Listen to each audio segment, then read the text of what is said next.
Etong repair energy mga kapiksi, it's either you or yung person mo, pero feeling ko yung person mo gusto niyang magsimula ulit kayo nitong um, relationship nyo. Pero yung iba sa inyo, parang feeling ko nahihiya yung person nyo. Parang, parang tinitimbang niya din kung gusto mong ma-repair yung relationship. Kasi, itong person mo, this feels very guilty, no? Alam niya yung kasalanan niya, lalo na kung, let's say, for example, siya yung may third party, ganyan.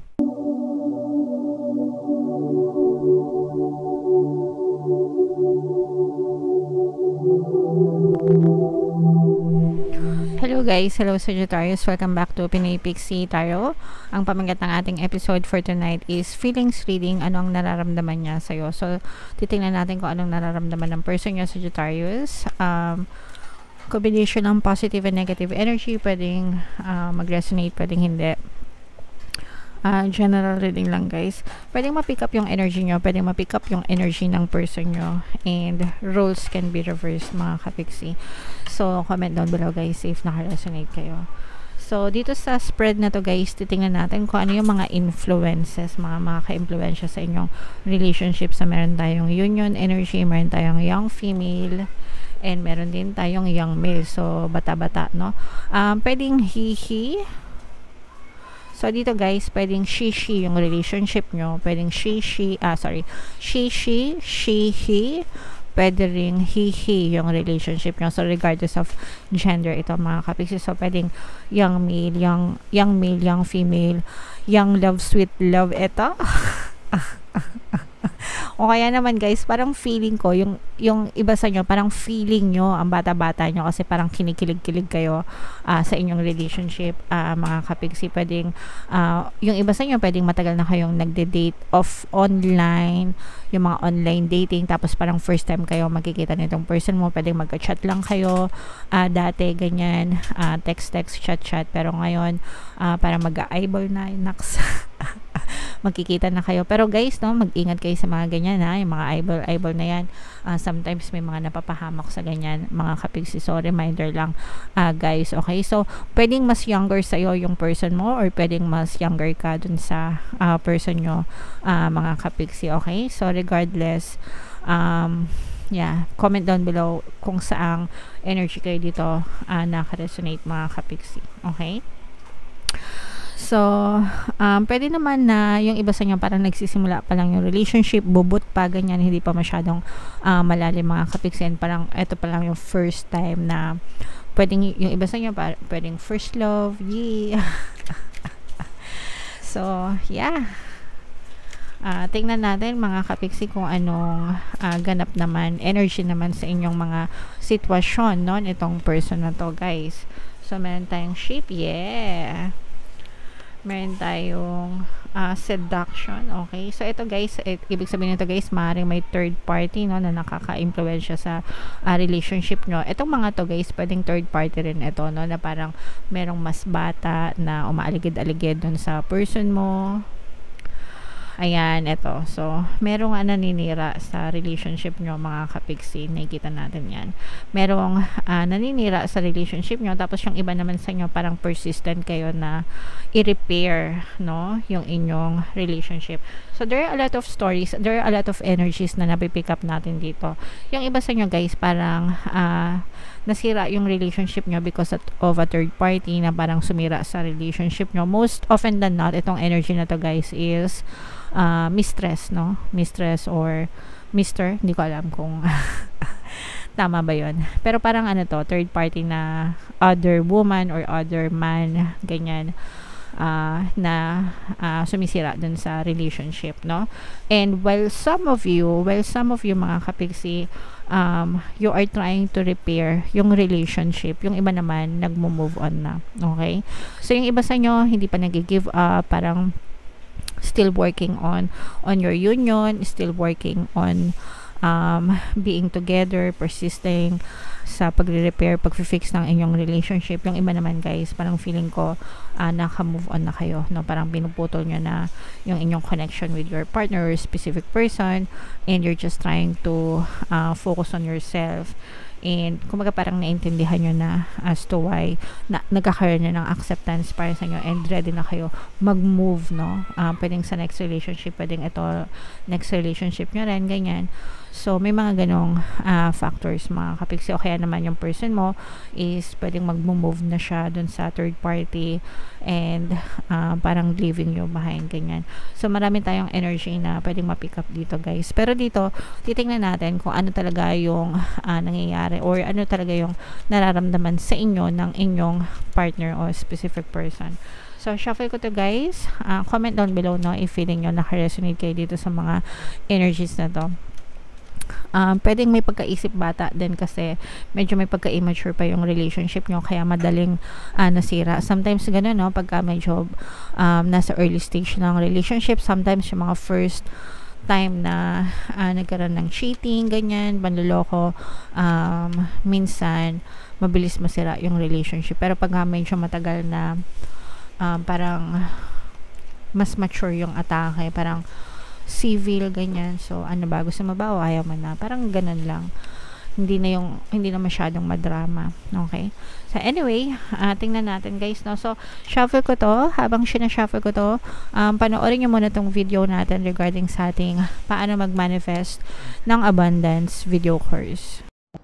Kapiksi, sawa ka na ba sa mga struggles at hirap sa buhay mo? Masipag ka ba at masikap sa buhay ngunit hindi ka pa rin umaasenso? Ilang beses ka na bang nag-attempt magnegosyo at mag-invest pero palagi ka pa rin nalulugi? Sa pagkakataon na ito ay maaaring may subconscious beliefs ka na nagiging balakid sa iyong pag-unlad at pagyaman. Introducing, paano mag-manifest ng abundance video course.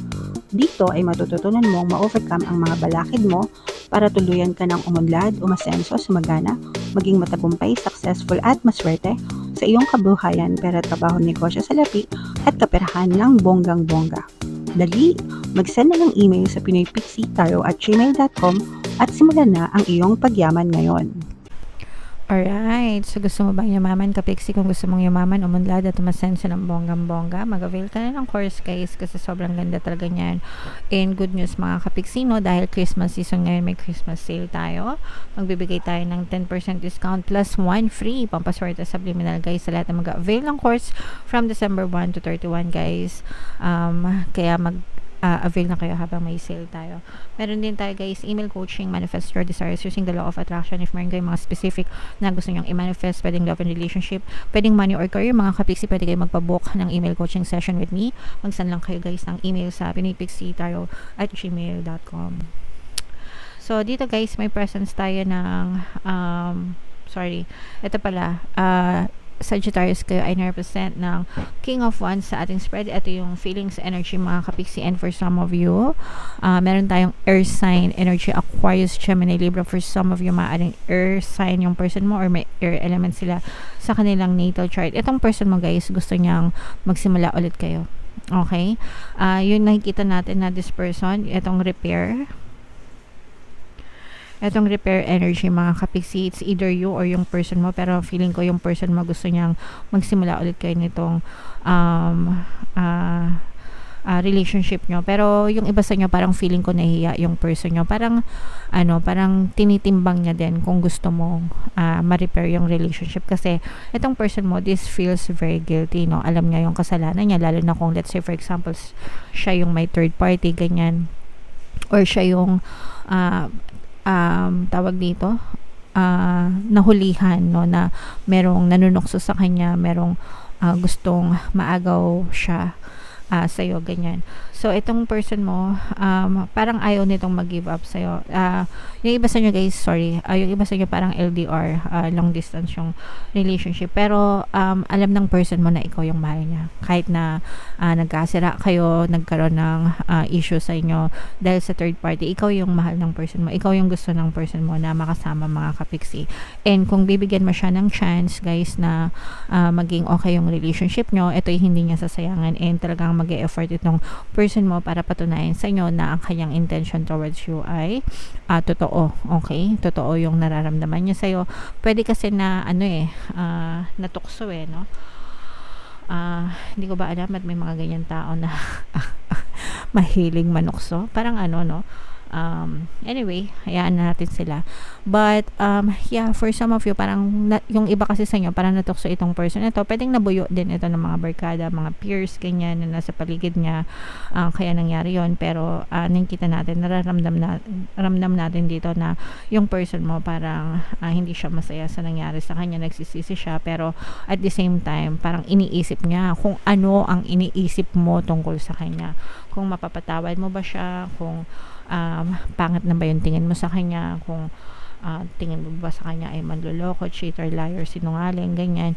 So, meron siya mga unwanted thoughts na parang siya, kinakain siya ng guilt, tapos gusto niyang bumawi sa'yo, pero parang hindi niya magawa, hindi niya alam kung paano siya babawi sa'yo kasi meron siyang mga paano kung hindi niya na ako mahal, paano kung tingin niya sa akin playboy or babaero, ganyan, or lalakero, ganyan. Again guys, depende sa gender nyo to, no? Genderless yung ating reading, kahit anong gender nyo, pwede siya mag-resonate sa inyo. Pero most of the time kasi mga 95% yata ng viewers natin is mga babae.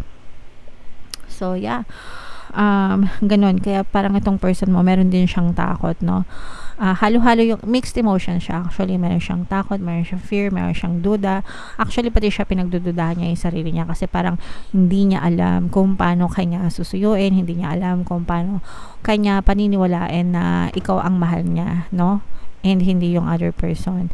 So, ganun. Kasi parang na-tarnish yung kanyang reputation. Ibig sabihin, parang nadungisan, no? Yung tingin mo sa kanya dahil sa mga trust issues, dahil dito sa third party energy na to, mga kapiksi. Pero, like I said, no, ang nakikita natin ng feelings ng person mo is ikaw yung mahal niya, ikaw yung gusto niya, kaysa dun sa third party, if ever man na merong third party dun sa relationship. And kung bibigyan siya ng chance, talagang papatunayan niya sa'yo, although siya mismo hindi niya alam kung paano niya papatunayan sa'yo, no? Kung sa action ba, kung sa salita ba, ganyan.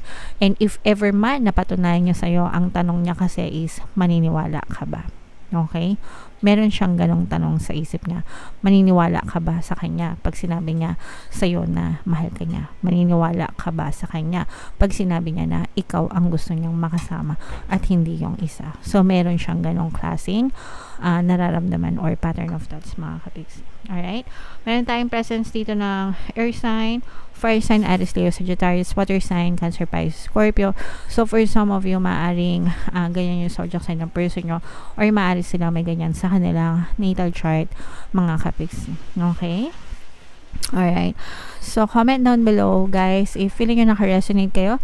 Ito yung ating 2024 kapalaran. Guys, kung hindi nyo pa napapanood, panoorin nyo na kasi mag-2024 na. And ito rin yung ating success stories ng paano mag-manifest ng abundance video course. Click here to subscribe, mga kapiksi. Thank you for liking, sharing, and subscribing. See you again next time. I love you all. Have a nice day. Bye-bye.